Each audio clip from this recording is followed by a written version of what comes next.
ಎಲ್ಲರೂ ಹುಟ್ಟಿದ ಮೇಲೆ ಎಲ್ಲರೂ ಪರಮಾತ್ಮನೆಡೆಗೆ ಹೋಗಲೇಬೇಕು. ಹುಟ್ಟು ಸಾವುಗಳು ಒಂದು ಚಕ್ರ ಇದ್ದ ಹಾಗೆ. ಇದನ್ನೇ ವೇದಾಂತದಲ್ಲಿ ಸಂಸಾರ ಅಂತಾರೆ. ನಾವು ಮಾಮೂಲಾಗಿ ಸಂಸಾರ ಅಂದ್ಕೊಂಡಿರೋದು ಹೆಂಡತಿ, ಮಕ್ಕಳು, ವ್ಯಾಪಾರ, ಮನೆ, ಸಾಲ, ಸೋಲ, ಆಸ್ಪತ್ರೆ ಇವು ಅಂದ್ಕೊಂಡ್ಬಿಟ್ಟಿದ್ದೀವಿ. ಅದಲ್ಲವೇ ಅಲ್ಲ. ಅದಕ್ಕೆ ತಾಪತ್ರಯ ಪಡಬೇಕಾಗೇ ಇಲ್ಲ. ಹುಟ್ಟು ಸಾವು ಅನ್ನೋದೇ ಮಾತ್ರ ಸಂಸಾರ ಅಂತ. ಆ ಸಂಸಾರದಿಂದ ತಪ್ಪಿಸ್ಕೊಳ್ಳಬೇಕು ಅಂತಲೇ ಎಲ್ಲರೂ ಆಧ್ಯಾತ್ಮಿಕ ಚಿಂತನೆಗಳನ್ನು ಮಾಡ್ತಾರೆ. ಒಬ್ಬೊಬ್ಬರು ಒಂದೊಂದು ವಿಧದಲ್ಲಿ ಆಧ್ಯಾತ್ಮ ಚಿಂತನೆಯನ್ನು ಮಾಡ್ತಾರೆ. ಅತ್ಯಂತ ಸುಲಭವಾಗಿರ್ತಕ್ಕಂಥ ಮಾರ್ಗ ಅಂದರೆ ಭಕ್ತಿ ಮಾರ್ಗ. ಈ ಮಾರ್ಗದಲ್ಲಿ ನಾವು ನಡೆದರೆ ಜ್ಞಾನವೂ ನಮಗೆ ಸಿಕ್ಕತ್ತೆ ಮತ್ತು ಉತ್ತಮ ಲೋಕಗಳು ಸಿಕ್ಕತ್ತೆ. ಆ ಪಂಕ್ತಿಯಲ್ಲಿ ಸೇರಿರ್ತಕ್ಕಂಥ ಎಸ್ ಎಂ ಕೃಷ್ಣ ಅವರು ಭಕ್ತಿ ಯೋಗದಲ್ಲಿ ತುಂಬ ಶ್ರದ್ಧೆಯಿಂದ, ತುಂಬ ಭಕ್ತಿಯಿಂದ, ಪ್ರೇಮದಿಂದ 1980 ಇಸ್ವಿಯಿಂದ ಆಶ್ರಮಕ್ಕೆ ಪ್ರತಿ ವರ್ಷವೂ 2 ಸತಿ 3 ಸತಿ ಬರ್ತಕ್ಕಂಥದ್ದು. ಕೇವಲ ಯಾವುದೋ ಕಾರ್ಯಕ್ರಮ ಇದ್ದಾಗ, ಯಾವುದೋ ಒಂದು ಇನಾಗ್ರೇಷನ್ ಇದ್ದಾಗ, ಯಾವುದೋ ಒಂದು ಕುರ್ಜಿಲಿ ಕೂತ್ಕೊಂಡು ಕಾರ್ಯಕ್ರಮ ಅನ್ನೋದು ಅವ್ರ ಜಾಯಮಾನದಲ್ಲಿ ಅವರೊಬ್ಬನ್ನೇ ನಾನು ಆ ಥರ ನೋಡಿಲ್ಲ. ಬಾಕಿಯವರೆಲ್ಲ ಏನೋ ಒಂದು ಕಾರ್ಯಕ್ರಮ ಇದ್ದರೆ ಕರೆದರೆ ಮಾತ್ರ ಬರೋರು. ಅವರು ಕುರ್ಜಿನಲ್ಲಿ ಜೊತೆಯಲ್ಲಿ ಕೂತ್ಕೊಂಡು ಕಾರ್ಯಕ್ರಮ ಮಾಡಬೇಕು ಅನ್ನೋ ಒಂದು ಚಪಲ ಇರೋರು ಸುಮಾರು ಜನ ಇದ್ದಾರೆ. ಆದರೆ ಆ ಪಂಕ್ತಿಗೆ ಅವರು ಸೇರಿಲ್ಲ. ಪರಮಭಕ್ತರಾಗಿದ್ದು ಪ್ರತಿ ವರ್ಷ ಎಲ್ಲೋ ಭಜನೆಗೆ ಬಂದು ಕೂತ್ಕೊಂಡು ಹೋಗೋರು. ಅವರು ಬಂದಿರೋದೇ ಗೊತ್ತಾಗ್ತಿರಲಿಲ್ಲ. ಬೇರೆ ಕಾರಲ್ಲಿ ಬರೋರು, ಬೇರೆ ರೀತಿಯಲ್ಲಿ ಬಂದು ಕೂತ್ಕೊಂಡು ಭಜನೆಯಲ್ಲಿ ಭಾಗವಹಿಸಿ ಸ್ವಾಮೀಜಿ ಹೇಳಿರ್ತಕ್ಕಂಥ ಮಾತುಗಳನ್ನು ಕೇಳ್ತಾ ಹೋಗಿರೋರು. ಒಂದು 5-6 ಪದವಿಗಳನ್ನು ಅವರು ದೊಡ್ಡ ದೊಡ್ಡ ಪದವಿಗಳನ್ನು ಹೊಂದಿದ್ದಾರೆ. ನಾನು 1-2 ಯಾವುದು ಹೇಳಲಿ, ನಾನು ಹೇಳಿ 5-6 ಕೂಡ ಅತ್ಯದ್ಭುತವಾದ ಪದವಿಗಳು. ಆ ಪದವಿಗಳಲ್ಲಿ ಇದ್ದಾಗೆಲ್ಲ ಬಂದು ಮೊದಲು ರಿಪೋರ್ಟ್ ಕೊಡೋರು ದತ್ತಸ್ವಾಮಿಗೆ. ಮತ್ತು ಅವರು ಚೀಫ್ ಮಿನಿಸ್ಟರ್ ಆಗಿದ್ದಾಗಲೂ ಕೂಡ ಮನೆಗೆ ಕರೆಸಿ ದತ್ತ ಪಾದುಕೆ ಪೂಜೆಯನ್ನು ಕೂಡ ಮಾಡಿದ್ದಾರೆ. ಅಂಥ ಪ್ರತಿ ವರ್ಷವೂ ಕೂಡ ಇಲ್ಲಿ ಕಾರ್ಯಕ್ರಮಗಳಿಗೆ ನಾನು ಇಲ್ಲದೆ ಹೋಗಲಿ ಅವರ ಒಂದು ಭಾಗವಾಗಿ ಸೇವೆ ಮಾಡ್ತಾಯಿದ್ರು. ಮತ್ತು ಮಹಾರಾಷ್ಟ್ರದಲ್ಲಿ ಗವರ್ನರ್ ಆಗಿದ್ದಾಗಲೂ ಕೂಡ ಅವರು ಬಂದು ಅವರ ಮನೆಗೆ ಕರೆಸ್ಕೊಂಡಿದ್ದರು ನನ್ನ, ಮಹಾರಾಷ್ಟ್ರದಲ್ಲಿ ಗವರ್ನರ್ ಆಗಿದ್ದ ಸಂದರ್ಭದಲ್ಲಿ. ಮತ್ತು ಧೀಮಂತ ವ್ಯಕ್ತಿ, ಅದು ಮಾತ್ರ ಹೇಳಬಲ್ಲೆ. ತುಂಬ ಗಂಭೀರವಾದ ವ್ಯಕ್ತಿ. ಒಂದು ನಾನು ಹೇಳಬಲ್ಲೆ, ಏನೋ ಹೊರಟೋದ್ರಿಂದ ಅವ್ನು ಹೊಗಳ್ತಾ ಇದ್ದೀನಿ ಅಂತಲ್ಲ, ಆ ಥರದ ಚೀಫ್ ಮಿನಿಸ್ಟರ್ನ ಮತ್ತೆ ನಾನು ನೋಡೋಕ್ಕಾಗಲ್ಲ, ನಾನು ನೋಡಿಲ್ಲ ಅಂಥ ಅದ್ಭುತವಾದ ವ್ಯಕ್ತಿ. ಮಾಮೂಲಾಗಿ ಸಾಧಾರಣವಾಗಿ ನನ್ನ ಮನಸ್ಸಲ್ಲಿ ಯಾರೂ ಬರಲ್ಲ, ಎಲ್ರಿಗೂ ಆಶೀರ್ವಾದ ಮಾಡ್ತೀನಿ, ಎಲ್ಲರೂ ಒಳ್ಳೆಯವರೇ ಅಂತಲೇ ಹೇಳ್ತೀನಿ. ಆದರೆ ಈ ಥರದ ಒಳ್ಳೆಯವ್ರನ್ನ ನಾವು ಕಳ್ಕೊಂಬಿಟ್ಟಿವಿ. ಪಾಪ ವಯಸ್ಸಾಯಿತು ಹೇಳಿದ್ನಲ್ಲ, ಸಾವು ಹುಟ್ಟು ಸಾವು ಅನ್ನೋದು. ಅವರ ಕುಟುಂಬಕ್ಕೆ ಶಾಂತಿ ತರಬೇಕು. ನಮ್ಮ ಕರ್ನಾಟಕದ ರತ್ನ ಅದೊಂದು, ಕರ್ನಾಟಕದ ಒಂದು ರತ್ನ. ಎಲ್ಲರೂ ಏನೇನೋ ರತ್ನಗಳು ಅವು ಇವು ಅಂತ ಕೊಡ್ತಾರೆ. ಇದು ರತ್ನವೇ ಅಲ್ಲ, ಕರ್ನಾಟಕದ ಕುಲಭೂಷಣ ಅಂತ ಅದೂ ಅಲ್ಲ. ಯಾವ ಪದವಿ ಕೊಟ್ಟರೂ ಸಾಲದವರಿಗೆ, ಯಾವ ಒಂದು ನಾವು ಸರ್ಟಿಫಿಕೇಟ್ ಕೊಟ್ಟರೂ ಸಾಲದು ಅಂಥ ವ್ಯಕ್ತಿ. ರಾಜಕೀಯದಲ್ಲಾಗಲಿ, ಅವರ ಒಂದು ನಡೆ ನುಡಿ ಎಲ್ಲಾಗಲಿ, ಆ ಗಂಭೀರತೆ, ಅವರು ಮಾತಾಡ್ತಕ್ಕಂಥ ಮಾತುಗಳು ಗಂಭೀರತೆ. ಅವರಿಗೆ ಸುಮಾರು ಕಷ್ಟಗಳು ಕೂಡ ಬಂತು, ಅವನ್ನೆಲ್ಲವನ್ನು ಎದುರಿಸಿದ್ರು. ಚಾಕಚಕ್ಯೆಯಿಂದ ಆ ಕಾರ್ಯಕ್ರಮವನ್ನು ನಿಭಾಯಿಸಿದ್ರು.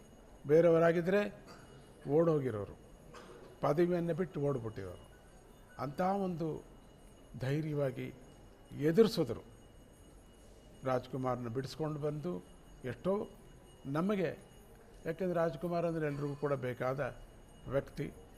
ಅಂಥ ಒಂದು ಒಳ್ಳೆಯ ಹೊರಗೆ ಹೋದಾಗ ತುಂಬ ನಾವೆಲ್ಲ ಗೌರ್ಮೆಂಟ್ ಏನು ಮಾಡುತ್ತೆ ಇತ್ತಮ್ಮ, ಇಷ್ಟ ಬಂದಾಗ ಮಾತಾಡ್ತೀವಲ್ಲ ನಾವು, ಅತ್ತಾನೆ ಏನು ಮಾಡ್ತಾರೆ ಎಲ್ಲರನ್ನೂ ಕಾಯ್ಕೊಳ್ಳೋಕ್ಕಾಗತ್ತಾ?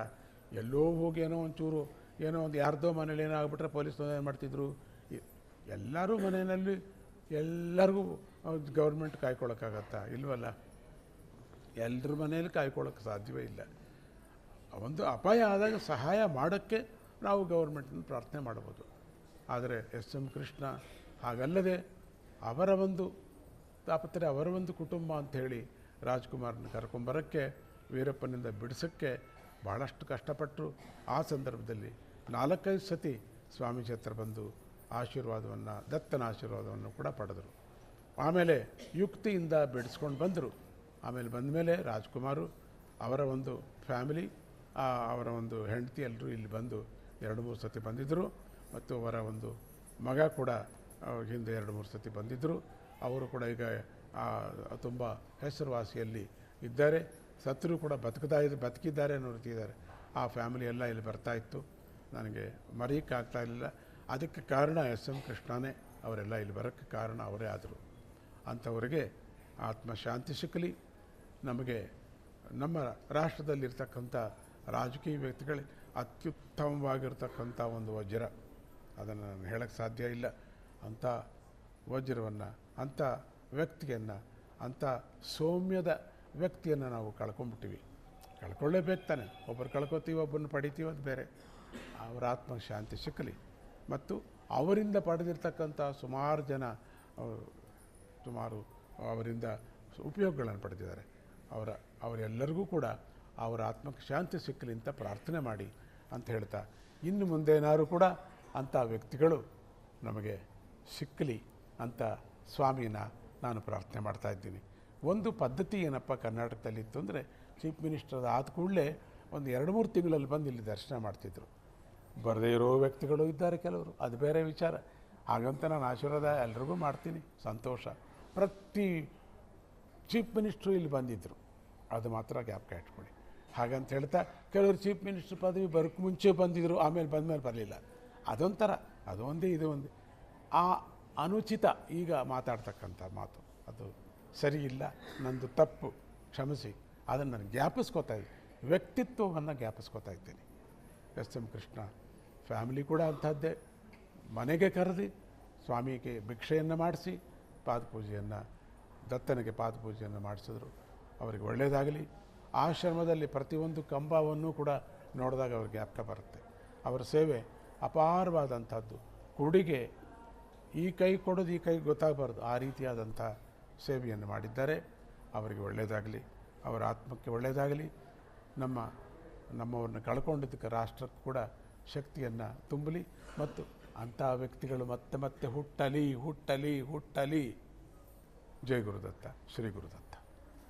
ಎಲ್ಲರೂ ಹುಟ್ಟಿದ ಮೇಲೆ ಎಲ್ಲರೂ ಪರಮಾತ್ಮನೆಡೆಗೆ ಹೋಗಲೇಬೇಕು. ಹುಟ್ಟು ಸಾವುಗಳು ಒಂದು ಚಕ್ರ ಇದ್ದ ಹಾಗೆ. ಇದನ್ನೇ ವೇದಾಂತದಲ್ಲಿ ಸಂಸಾರ ಅಂತಾರೆ. ನಾವು ಮಾಮೂಲಾಗಿ ಸಂಸಾರ ಅಂದ್ಕೊಂಡಿರೋದು ಹೆಂಡತಿ, ಮಕ್ಕಳು, ವ್ಯಾಪಾರ, ಮನೆ, ಸಾಲ, ಸೋಲ, ಆಸ್ಪತ್ರೆ, ಇವು ಅಂದ್ಕೊಂಡ್ಬಿಟ್ಟಿದ್ದೀವಿ. ಅದು ಅಲ್ಲವೇ ಅಲ್ಲ. ಅದಕ್ಕೆ ತಾಪತ್ರೆ ಪಡಬೇಕಾಗೇ ಇಲ್ಲ. ಹುಟ್ಟು ಸಾವು ಅನ್ನೋದೇ ಮಾತ್ರ ಸಂಸಾರ ಅಂತ. ಆ ಸಂಸಾರದಿಂದ ತಪ್ಪಿಸ್ಕೊಳ್ಳಬೇಕು ಅಂತಲೇ ಎಲ್ಲರೂ ಆಧ್ಯಾತ್ಮಿಕ ಚಿಂತನೆಗಳನ್ನು ಮಾಡ್ತಾರೆ. ಒಬ್ಬೊಬ್ಬರು ಒಂದೊಂದು ವಿಧದಲ್ಲಿ ಆಧ್ಯಾತ್ಮ ಚಿಂತನೆಯನ್ನು ಮಾಡ್ತಾರೆ. ಅತ್ಯಂತ ಸುಲಭವಾಗಿರ್ತಕ್ಕಂಥ ಮಾರ್ಗ ಅಂದರೆ ಭಕ್ತಿ ಮಾರ್ಗ. ಈ ಮಾರ್ಗದಲ್ಲಿ ನಾವು ನಡೆದರೆ ಜ್ಞಾನವೂ ನಮಗೆ ಸಿಕ್ಕತ್ತೆ ಮತ್ತು ಉತ್ತಮ ಲೋಕಗಳು ಸಿಕ್ಕತ್ತೆ. ಆ ಪಂಕ್ತಿಯಲ್ಲಿ ಸೇರಿರ್ತಕ್ಕಂಥ ಎಸ್.ಎಂ. ಕೃಷ್ಣ ಅವರು ಭಕ್ತಿ ಯೋಗದಲ್ಲಿ ತುಂಬ ಶ್ರದ್ಧೆಯಿಂದ, ತುಂಬ ಭಕ್ತಿಯಿಂದ, ಪ್ರೇಮದಿಂದ 1980 ಇಸ್ವಿಯಿಂದ ಆಶ್ರಮಕ್ಕೆ ಪ್ರತಿ ವರ್ಷವೂ 2 ಸತಿ 3 ಸತಿ ಬರ್ತಕ್ಕಂಥದ್ದು. ಕೇವಲ ಯಾವುದೋ ಕಾರ್ಯಕ್ರಮ ಇದ್ದಾಗ, ಯಾವುದೋ ಒಂದು ಇನಾಗ್ರೇಷನ್ ಇದ್ದಾಗ, ಯಾವುದೋ ಒಂದು ಕುರ್ಜಿಲಿ ಕೂತ್ಕೊಂಡು ಕಾರ್ಯಕ್ರಮ ಅನ್ನೋದು ಅವ್ರ ಜಾಯಮಾನದಲ್ಲಿ ಅವರೊಬ್ಬನ್ನೇ ನಾನು ಆ ಥರ ನೋಡಿಲ್ಲ. ಬಾಕಿಯವರೆಲ್ಲ ಏನೋ ಒಂದು ಕಾರ್ಯಕ್ರಮ ಇದ್ದರೆ ಕರೆದರೆ ಮಾತ್ರ ಬರೋರು. ಅವರು ಕುರ್ಜಿನಲ್ಲಿ ಜೊತೆಯಲ್ಲಿ ಕೂತ್ಕೊಂಡು ಕಾರ್ಯಕ್ರಮ ಮಾಡಬೇಕು ಅನ್ನೋ ಒಂದು ಚಪಲ ಇರೋರು ಸುಮಾರು ಜನ ಇದ್ದಾರೆ. ಆದರೆ ಆ ಪಂಕ್ತಿಗೆ ಅವರು ಸೇರಿಲ್ಲ. ಪರಮಭಕ್ತರಾಗಿದ್ದು ಪ್ರತಿ ವರ್ಷ ಎಲ್ಲೋ ಭಜನೆಗೆ ಬಂದು ಕೂತ್ಕೊಂಡು ಹೋಗೋರು. ಅವರು ಬಂದಿರೋದೇ ಗೊತ್ತಾಗ್ತಿರಲಿಲ್ಲ. ಬೇರೆ ಕಾರಲ್ಲಿ ಬರೋರು, ಬೇರೆ ರೀತಿಯಲ್ಲಿ ಬಂದು ಕೂತ್ಕೊಂಡು ಭಜನೆಯಲ್ಲಿ ಭಾಗವಹಿಸಿ ಸ್ವಾಮೀಜಿ ಹೇಳಿರ್ತಕ್ಕಂಥ ಮಾತುಗಳನ್ನು ಕೇಳ್ತಾ ಹೋಗಿರು. ಒಂದು 5-6 ಪದವಿಗಳನ್ನು ಅವರು, ದೊಡ್ಡ ದೊಡ್ಡ ಪದವಿಗಳನ್ನು ಹೊಂದಿದ್ದಾರೆ. ನಾನು ಎರಡ ಯಾವುದು ಹೇಳಲಿ, ನಾನು ಹೇಳಿ 5, 6 ಕೂಡ ಅತ್ಯದ್ಭುತವಾದ ಪದವಿಗಳು. ಆ ಪದವಿಗಳಲ್ಲಿ ಇದ್ದಾಗೆಲ್ಲ ಬಂದು ಮೊದಲು ರಿಪೋರ್ಟ್ ಕೊಡೋರು ದತ್ತಸ್ವಾಮಿಗೆ. ಮತ್ತು ಅವರು ಚೀಫ್ ಮಿನಿಸ್ಟರ್ ಆಗಿದ್ದಾಗಲೂ ಕೂಡ ಮನೆಗೆ ಕರೆಸಿ ದತ್ತ ಪಾದುಕೆ ಪೂಜೆಯನ್ನು ಕೂಡ ಮಾಡಿದ್ದಾರೆ. ಅಂಥ ಪ್ರತಿ ವರ್ಷವೂ ಕೂಡ ಇಲ್ಲಿ ಕಾರ್ಯಕ್ರಮಗಳಿಗೆ ನಾನು ಇಲ್ಲೇ ಇಲ್ಲದೆ ಹೋಗಲಿ ಅವರ ಒಂದು ಭಾಗವಾಗಿ ಸೇವೆ ಮಾಡ್ತಾಯಿದ್ರು. ಮತ್ತು ಮಹಾರಾಷ್ಟ್ರದಲ್ಲಿ ಗವರ್ನರ್ ಆಗಿದ್ದಾಗಲೂ ಕೂಡ ಅವರು ಬಂದು ಅವರ ಮನೆಗೆ ಕರೆಸ್ಕೊಂಡಿದ್ದರು ನನ್ನ, ಮಹಾರಾಷ್ಟ್ರದಲ್ಲಿ ಗವರ್ನರ್ ಆಗಿದ್ದ ಸಂದರ್ಭದಲ್ಲಿ. ಮತ್ತು ಧೀಮಂತ ವ್ಯಕ್ತಿ, ಅದು ಮಾತ್ರ ಹೇಳಬಲ್ಲೆ, ತುಂಬ ಗಂಭೀರವಾದ ವ್ಯಕ್ತಿ. ಒಂದು ನಾನು ಹೇಳಬಲ್ಲೆ, ಏನೋ ಹೊರಟೋದ್ರಿಂದ ಅವ್ರನ್ನ ಹೊಗಳ್ತಾ ಇದ್ದೀನಿ ಅಂತಲ್ಲ, ಆ ಥರದ ಚೀಫ್ ಮಿನಿಸ್ಟರ್ನ ಮತ್ತೆ ನಾನು ನೋಡೋಕ್ಕಾಗಲ್ಲ, ನಾನು ನೋಡಿಲ್ಲ ಅಂತ ಅದ್ಭುತವಾದ ವ್ಯಕ್ತಿ. ಮಾಮೂಲಾಗಿ ಸಾಧಾರಣವಾಗಿ ನನ್ನ ಮನಸ್ಸಲ್ಲಿ ಯಾರೂ ಬರಲ್ಲ, ಎಲ್ರಿಗೂ ಆಶೀರ್ವಾದ ಮಾಡ್ತೀನಿ, ಎಲ್ಲರೂ ಒಳ್ಳೆಯವರೇ ಅಂತಲೇ ಹೇಳ್ತೀನಿ. ಆದರೆ ಈ ಥರದ ಒಳ್ಳೆಯವ್ರನ್ನ ನಾವು ಕಳ್ಕೊಂಬಿಟ್ಟಿವಿ. ಪಾಪ ವಯಸ್ಸಾಯಿತು, ಹೇಳಿದ್ನಲ್ಲ, ಸಾವು ಹುಟ್ಟು ಸಾವು ಅನ್ನೋದು. ಅವರ ಕುಟುಂಬಕ್ಕೆ ಶಾಂತಿ ತರಬೇಕು. ನಮ್ಮ ಕರ್ನಾಟಕದ ರತ್ನ ಅದೊಂದು, ಕರ್ನಾಟಕದ ಒಂದು ರತ್ನ. ಎಲ್ಲರೂ ಏನೇನೋ ರತ್ನಗಳು ಅವು ಇವು ಅಂತ ಕೊಡ್ತಾರೆ, ಇದು ರತ್ನವೇ ಅಲ್ಲ, ಕರ್ನಾಟಕದ ಕುಲಭೂಷಣ ಅಂತ ಅದೂ ಅಲ್ಲ. ಯಾವ ಪದವಿ ಕೊಟ್ಟರೂ ಸಾಲದವರಿಗೆ, ಯಾವ ಒಂದು ನಾವು ಸರ್ಟಿಫಿಕೇಟ್ ಕೊಟ್ಟರೂ ಸಾಲದು ಅಂಥ ವ್ಯಕ್ತಿ.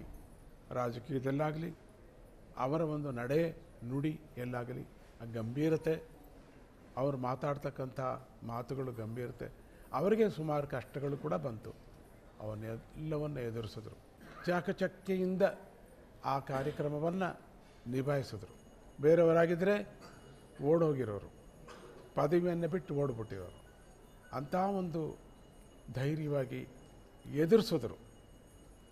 ರಾಜ್ಕುಮಾರ್ನ ಬಿಡಿಸ್ಕೊಂಡು ಬಂದು ಎಷ್ಟೋ ನಮಗೆ, ಯಾಕೆಂದರೆ ರಾಜ್ಕುಮಾರ್ ಅಂದರೆ ಎಲ್ರಿಗೂ ಕೂಡ ಬೇಕಾದ ವ್ಯಕ್ತಿ. ಅಂಥ ಒಂದು ಒಳ್ಳೆಯ ಹೊರಗೆ ಹೋದಾಗ ತುಂಬ ನಾವೆಲ್ಲ ಗೌರ್ಮೆಂಟ್ ಏನು ಮಾಡುತ್ತೆ ಇತ್ತಮ್ಮ, ಇಷ್ಟ ಬಂದಾಗ ಮಾತಾಡ್ತೀವಲ್ಲ ನಾವು, ಅತ್ತಾನೆ ಏನು ಮಾಡ್ತಾರೆ ಎಲ್ಲರನ್ನೂ ಕಾಯ್ಕೊಳ್ಳೋಕ್ಕಾಗತ್ತಾ? ಎಲ್ಲೋ ಹೋಗಿ ಏನೋ ಒಂಚೂರು ಏನೋ ಒಂದು ಯಾರ್ದೋ ಮನೇಲಿ ಏನೋ ಆಗ್ಬಿಟ್ರೆ ಪೊಲೀಸ್ನವ್ರು ಏನು ಮಾಡ್ತಿದ್ರು? ಎಲ್ಲರೂ ಮನೆಯಲ್ಲಿ ಎಲ್ಲರಿಗೂ ಗೌರ್ಮೆಂಟ್ ಕಾಯ್ಕೊಳ್ಳೋಕ್ಕಾಗತ್ತಾ? ಇಲ್ವಲ್ಲ, ಎಲ್ಲರ ಮನೆಯಲ್ಲಿ ಕಾಯ್ಕೊಳ್ಳೋಕ್ಕೆ ಸಾಧ್ಯವೇ ಇಲ್ಲ.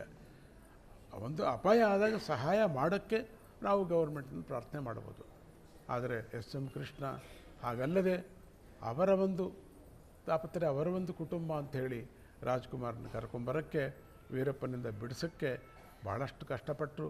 ಆ ಸಂದರ್ಭದಲ್ಲಿ 4-5 ಸತಿ ಸ್ವಾಮೀಜಿ ಹತ್ರ ಬಂದು ಆಶೀರ್ವಾದವನ್ನು, ದತ್ತನ ಆಶೀರ್ವಾದವನ್ನು ಕೂಡ ಪಡೆದರು. ಆಮೇಲೆ ಯುಕ್ತಿಯಿಂದ ಬಿಡಿಸ್ಕೊಂಡು ಬಂದರು. ಆಮೇಲೆ ಬಂದಮೇಲೆ ರಾಜ್ಕುಮಾರು, ಅವರ ಒಂದು ಫ್ಯಾಮಿಲಿ, ಅವರ ಒಂದು ಹೆಂಡತಿ ಎಲ್ಲರೂ ಇಲ್ಲಿ ಬಂದು 2-3 ಸತಿ ಬಂದಿದ್ದರು.